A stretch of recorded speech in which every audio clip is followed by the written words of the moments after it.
بسم اللہ الرحمن الرحیم۔ السلام علیکم ورحمۃ اللہ وبرکاتہ۔ آج ہم نے ارادہ کیا کہ آپ کے سامنے شہید کربلا امام حسین رضی اللہ تعالی عنہ کی شہادت کو اور پس منظر کو مختصر طور پر بیان کیا جائے اور اس کی روایتیں مستند ہوں، تو اس لیے ہم نے یہ ایک سلسلہ شروع کیا جس میں ہم مستند روایتیں پیش کریں گے اور آپ کے سامنے یہ واقعہ بیان کریں گے، اور اس واقعے کو ہم مفتی محمد شفیع صاحب رحمۃ اللہ علیہ کی کتاب سے آپ کے سامنے بیان کریں گے۔ یوں تو دنیا کی تاریخ کا ہر ورق انسان کے لیے عبرتوں کا مرقع ہے، خصوصاً اس کے اہم واقعات تو انسان کے ہر شعبہ زندگی کے لیے انتہائی اہم نتائج سامنے لاتے ہیں جو کسی دوسری تعلیم اور تلقین سے حاصل نہیں ہو سکتے۔ اسی لیے قرآن کریم کا ایک بہت بڑا حصہ قصص اور تاریخ پر مشتمل ہے۔ قرآن مجید نے تاریخ کو تاریخ کی حیثیت سے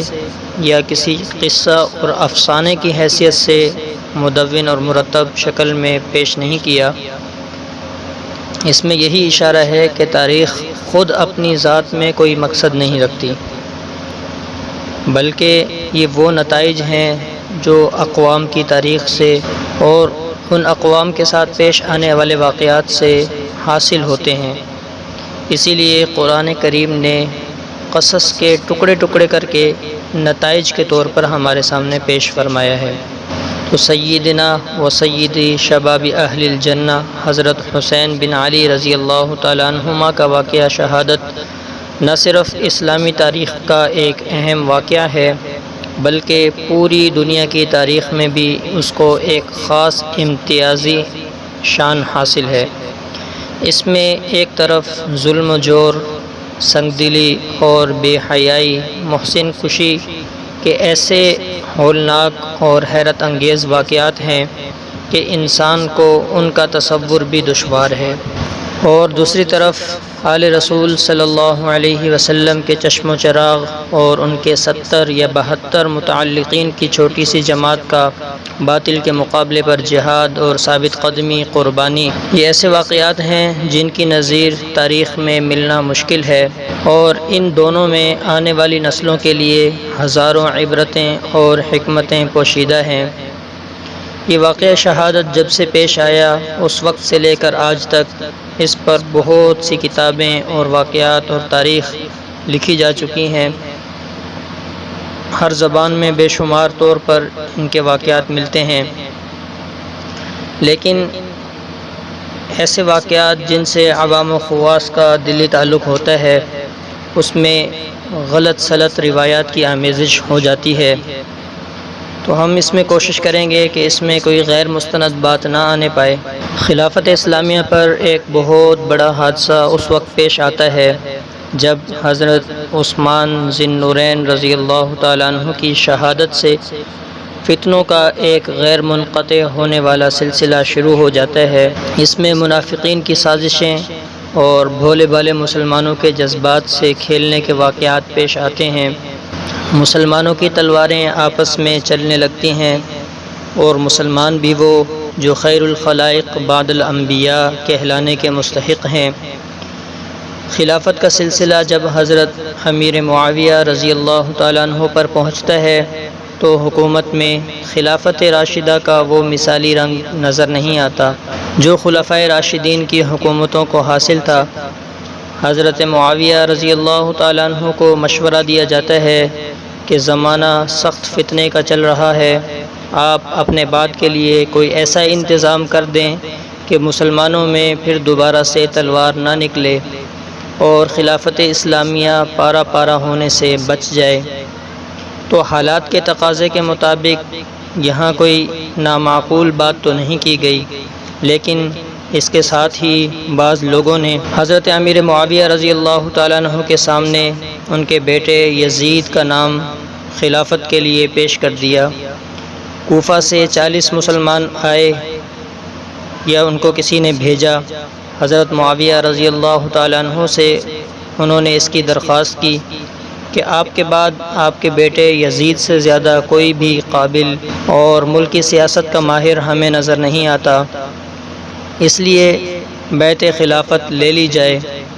حضرت معاویہ رضی اللہ تعالیٰ عنہ شروع میں ان کو کچھ تعامل ہوا اور انہوں نے اپنے مخصوصین سے مشورہ کیا اور ان میں بھی آپس میں اختلاف ہوتا رہا، کبھی کسی کی موافقت سامنے آئی اور کسی کی مخالفت، اور یزید کا فسق و فجور بھی اس وقت تک واضح طور پر سامنے نہیں آیا تھا۔ بالآخر یزید کی بیعت کا ارادہ کر لیا گیا۔ اسلام میں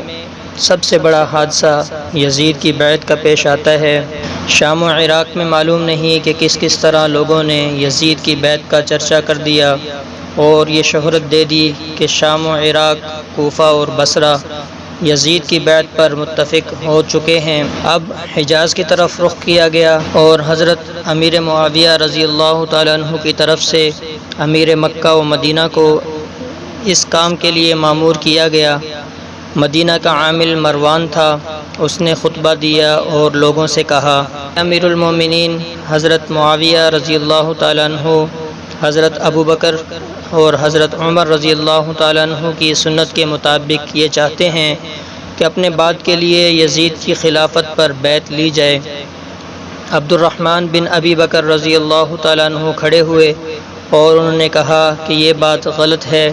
حضرت ابو بکر اور حضرت عمر رضی اللہ تعالیٰ عنہ کی سنت یہ نہیں ہے، بلکہ یہ تو کیسر و کسریٰ کی سنت ہے۔ حضرت ابو بکر اور حضرت عمر نے خلافت اپنی اولاد میں منتقل نہیں کی اور نہ ہی اپنے کنبہ و رشتہ داروں میں۔ حجاز کے عام مسلمانوں کی نظریں اہل بیت اطہار پر لگی ہوئی تھی، خصوصاً حضرت حسین رضی اللہ تعالیٰ عنہ ابن علی رضی اللہ تعالیٰ عنہ، جن کو بجا طور پر وہ حضرت امیر معاویہ رضی اللہ تعالیٰ عنہ کے بعد خلافت کا مستحق سمجھتے تھے، اور اس میں حضرت حسین بن علی، حضرت عبداللہ ابن عمر، حضرت عبد الرحمن بن ابی بکر، حضرت عبداللہ ابن زبیر اور حضرت عبداللہ ابن عباس رضی اللہ عنہم کی رائے کے منتظر تھے کہ وہ کیا کرتے ہیں۔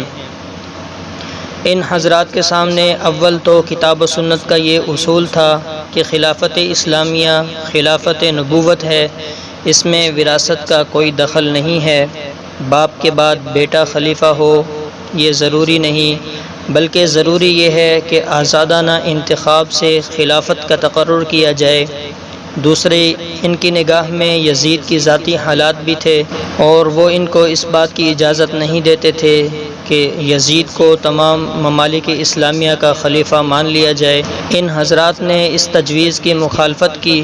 اور ان میں سے اکثریت آخر دم تک مخالفت پر رہی۔ اس کے بعد حضرت امیر معاویہ رضی اللہ تعالیٰ عنہ نے خود 51 ہجری میں حجاز کا سفر کیا اور مدینہ منورہ تشریف لے آئے۔ ان سب حضرات سے نرم و گرم گفتگو کی، سب نے کھلے طور پر مخالفت کی۔ اس کے بعد حضرت امیر معاویہ رضی اللہ تعالیٰ عنہ حضرت عائشہ رضی اللہ تعالیٰ عنہ کے پاس تشریف لے گئے اور ان سے یہ شکایت کی کہ یہ حضرات میری رائے کی مخالفت کرتے ہیں۔ ام المومنین سیدہ طیبہ طاہرہ حضرت عائشہ رضی اللہ تعالیٰ عنہ نے ان کو نصیحت کی کہ میں نے سنا ہے کہ آپ ان لوگوں پر جبر کرتے ہیں اور قتل کی دھمکی دیتے ہیں، آپ کو ہرگز ایسا نہیں کرنا چاہیے۔ حضرت معاویہ رضی اللہ تعالیٰ عنہ نے فرمایا کہ یہ بات غلط ہے، وہ حضرات میرے نزدیک واجب الاحترام ہیں،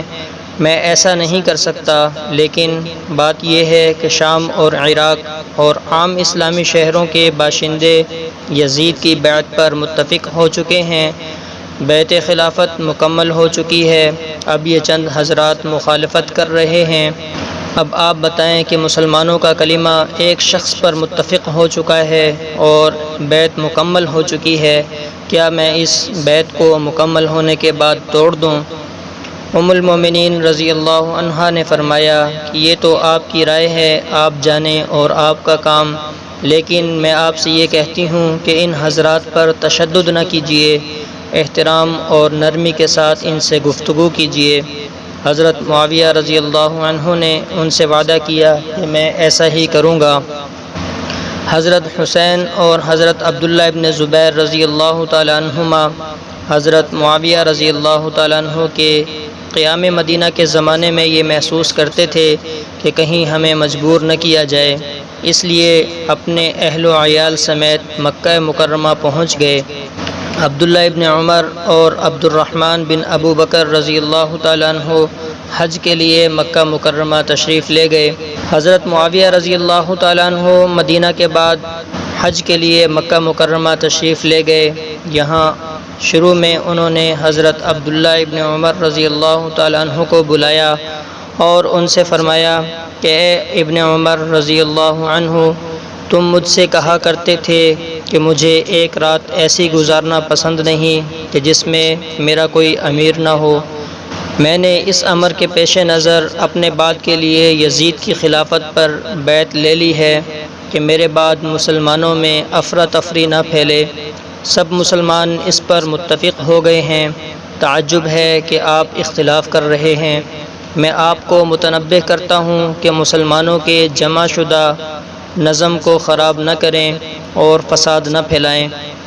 حضرت عبداللہ ابن عمر رضی اللہ تعالیٰ عنہ نے اللہ تعالیٰ کی حمد و ثنا کے بعد فرمایا کہ آپ سے پہلے بھی خلفاء تھے اور ان کی بھی اولاد تھی۔ آپ کا بیٹا ان کے بیٹوں سے بہتر نہیں ہے، مگر انہوں نے اپنے بیٹوں کے لیے وہ رائے قائم نہیں کی جو آپ اپنے بیٹے کے لیے کر رہے ہیں، بلکہ انہوں نے مسلمانوں کے اجتماعی مفاد کو سامنے رکھا۔ آپ مجھے تفریق ملت سے ڈراتے ہیں، سو آپ یاد رکھیں کہ میں مسلمانوں کے درمیان تفریقے کا سبب نہیں بنوں گا۔ میں مسلمانوں کا ایک فرد ہوں، اگر سب مسلمان کسی راہ پر چل پڑیں گے تو میں بھی ان میں شامل رہوں گا۔ اس کے بعد عبد الرحمن بن ابی بکر رضی اللہ تعالیٰ عنہ سے اس معاملے میں گفتگو فرمائی۔ انہوں نے شدت سے انکار کیا کہ میں کبھی اس کو قبول نہیں کروں گا۔ پھر حضرت عبداللہ ابن زبیر رضی اللہ تعالیٰ عنہ کو بلا کر خطاب کیا، انہوں نے بھی ایسا ہی جواب دیا۔ اس کے بعد حضرت حسین بن علی رضی اللہ تعالیٰ عنہ اور حضرت عبداللہ ابن زبیر وغیرہ حضرات خود جا کر حضرت معاویہ رضی اللہ تعالیٰ عنہ سے ملے اور ان سے کہا کہ آپ کے لیے یہ کسی طرح بھی مناسب نہیں ہے کہ آپ اپنے بیٹے یزید کے لیے بیعت پر اصرار کریں۔ ہم آپ کے سامنے 3 صورتیں رکھتے ہیں جو آپ سے پہلوں کی سنت ہے۔ نمبر 1، آپ وہ کام کریں جو رسول اللہ صلی اللہ علیہ وسلم نے کیا کہ اپنے بعد کے لیے کسی کو متعین نہیں فرمایا بلکہ مسلمانوں کی رائے عامہ پر چھوڑ دیا۔ نمبر 2، وہ کام کریں جو حضرت ابو بکر رضی اللہ تعالیٰ عنہ نے کیا کہ ایک ایسے شخص کا نام پیش کیا جو نہ ان کے خاندان کا ہے اور نہ ان کا کوئی قریبی رشتہ دار ہے اور اس کی اہلیت پر بھی مسلمان متفق ہیں۔ نمبر 3، یا وہ صورت اختیار کریں جو حضرت عمر رضی اللہ تعالیٰ عنہ نے کی کہ اپنے بعد کا معاملہ 6 آدمیوں پر چھوڑ دیا۔ اس کے سوا ہم کوئی چوتھی صورت نہیں سمجھتے اور نہ اس کو قبول کرنے کے لیے تیار ہیں۔ لیکن حضرت امیر معاویہ رضی اللہ تعالیٰ عنہ کو اپنی اس رائے پر اصرار رہا کہ اب تو یزید کی بیعت مکمل ہو چکی ہے اور مسلمان اس کی بیعت کر چکے ہیں، تو اس کی مخالفت آپ لوگوں کے لیے جائز نہیں ہے۔ حضرت معاویہ رضی اللہ تعالیٰ عنہ کی زندگی میں تو یہ معاملہ یہیں تک رہا کہ شام و عراق کے عام لوگوں نے تو یزید کی بیعت کو قبول کر لیا، اور دوسرے حضرات نے جب یہ دیکھا کہ یزید پر مسلمانوں کی ایک بڑی تعداد مجتمع ہو چکی ہے تو بحالت مجبوری انہوں نے بھی مسلمانوں کو انتشار اور تفرقہ سے بچانے کے لیے یزید کی بیعت کو قبول کر لیا۔ مگر اہل مدینہ اور خصوصاً حضرت حسین بن علی رضی اللہ تعالیٰ عنہ، حضرت عبداللہ ابن عمر، حضرت عبداللہ ابن زبیر رضی اللہ عنہم یزید کی بیعت سے انکار پر ثابت قدم رہے اور کسی کی پرواہ کیے بغیر حق بات کا اعلان کرتے رہے کہ یزید ہرگز اس قابل نہیں کہ اس کو خلیفۃ المسلمین بنایا جائے۔ یہاں تک کہ حضرت معاویہ رضی اللہ تعالیٰ عنہ کی وفات ہو گئی اور یزید نے ان کی جگہ لے لی۔ حضرت معاویہ رضی اللہ تعالیٰ عنہ نے وفات سے پہلے یزید کو بلایا اور اس کو کچھ وصیتیں فرمائیں۔ ان میں سے ایک وصیت یہ بھی تھی کہ میرا یہ اندازہ ہے کہ اہل عراق حضرت حسین رضی اللہ تعالیٰ عنہ کو تمہارے مقابلے پر آمادہ کریں گے۔